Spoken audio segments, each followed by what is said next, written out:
अस्सलाम वालेकुम दोस्तों, मैं आपको दोस्त ताज़ कुरैशी। और जैसे कि मैंने पिछली एक वीडियो में बताया था कि कैसे यूरोपियन नेशनल लोग जो हैं वो इंग्लैंड में जाके अपनी वाइफ को और बच्चों को बुला सकते हैं बहुत ही आसान तरीके से। आज मैं आपको बताने जा रहा हूँ कि कैसे आप इंग्लैंड में रह के, अगर आप यूरोपियन नेशनलिटी रखते हैं और आप इंग्लैंड में रह के EEA एक्सटेंडेड वीज़ा अपने कज़न्स के लिए, अपनी माँ बाप, सिस्टर्स, भाई को बुला सकते हैं। और ये जो वीज़ा होता है ये विज़िट वीज़ा नहीं होता। अगर आप EEA एक्सटेंडेड फैमिली वीज़ा हासिल करते हैं तो उस की वजह से आपके जो रिलेटिव्स हैं, जिस तरह कि आपके बहन भाई, अम्मी अबू और आपके भांजे भतीजे, ये वहाँ पे परमानेंटली जाके इंग्लैंड में रह सकते हैं। और उनका स्टेटस जो होगा वो ऐसे होगा जैसे एक आम ब्रिटिश नेशनल का होता है। बहुत सारे मेरे भाइयों को ये चीज़ नहीं पता। बहुत सारे मेरे भाइयों के पास नेशनलिटी भी है और उनको पता नहीं है कि कैसे, अगर उनके पास यूरोपियन नेशनलिटी है तो उसका फ़ायदा उठाया जा सकता है।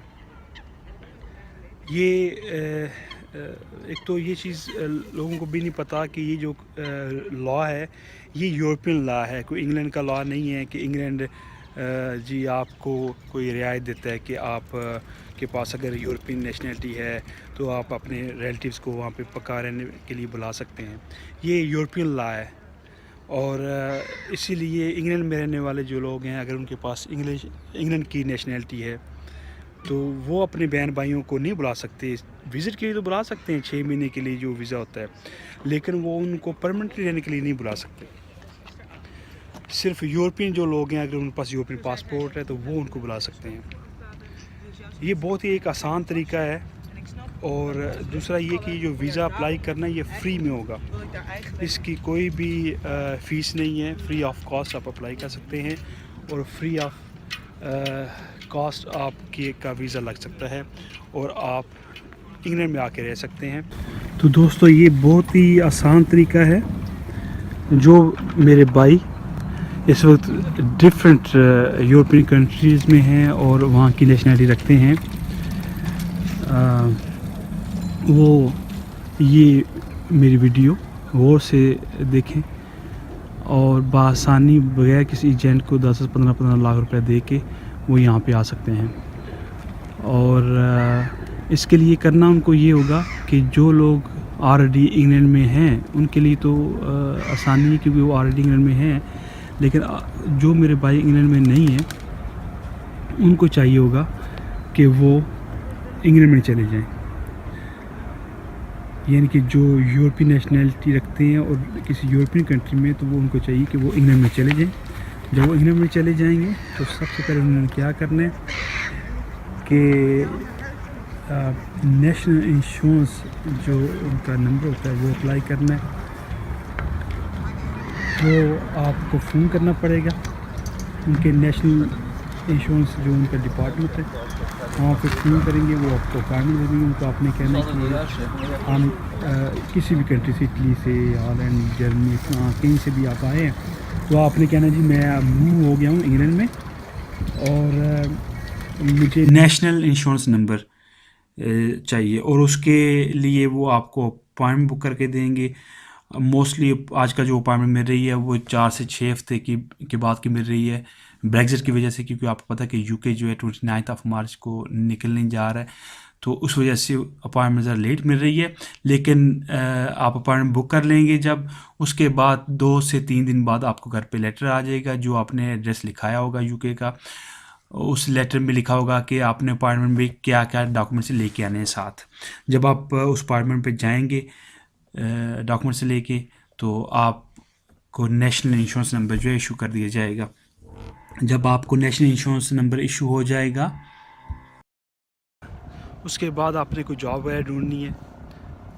जॉब की उनकी जो रिक्वायरमेंट है वो इतनी कोई ज़्यादा नहीं है, वो सिर्फ आपका 700-800 पाउंड जो है वो आपकी सैलरी आनी चाहिए आपके अकाउंट में।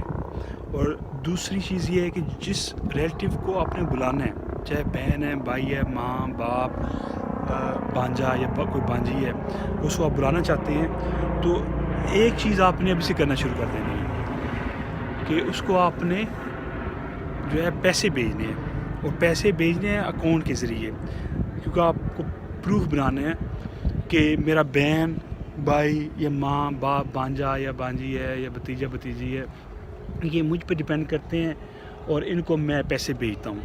یہ بہت ضروری چیز ہے. یہ اگر آپ کے پاس پروف ہوگا تو ویزا 100% لگے گا. بہت سارے میرے بھائی کیا کرتے ہیں کہ وہ جعلی بنواتے ہیں, جعلی چیزیں بن جاتی ہیں پاکستان سے. وہ کام نہیں کرنا آپ نے. بالکل آپ نے فیک بینک اسٹیٹمنٹ نہیں بنانی جس میں شو ہوتا ہو کہ آپ نے پیسے بھیج رہے ہیں آپ, اور وہ جو جس کو آپ بلانا چاہتے ہیں وہ آپ پہ ڈپینڈ کرتا ہے. ایسا آپ نے نہیں کرنا, کیونکہ ایک دفعہ ہوا ہے, ایک جاننے والے ہیں تو انہوں نے ایک فیک ریکارڈ بنوایا جس میں وہ شو کر رہے تھے کہ جی یہ مجھ پہ ڈپینڈ کرتے ہیں, میرے جو بھتیجے ہیں, اور میں ان کو بلا رہا ہوں. تو انہوں نے کیا کیا, وہ ظاہر بات ہے کہتے ہیں نقل کے لیے عقل کی ضرورت ہوتی ہے. انہوں نے جو فیک بینک اسٹیٹمنٹ بنائی تھی اس میں تقریباً 6 مہینے کی تھی, لیکن 6 مہینے ایک ہی ریٹ سے جو ہے نا پہنچ جا رہا تھا ان کو, ان کے اکاؤنٹ میں. تو پھر ان کو پتہ چل گیا کہ بھائی یہ تو 2 نمبری کر رہے ہیں.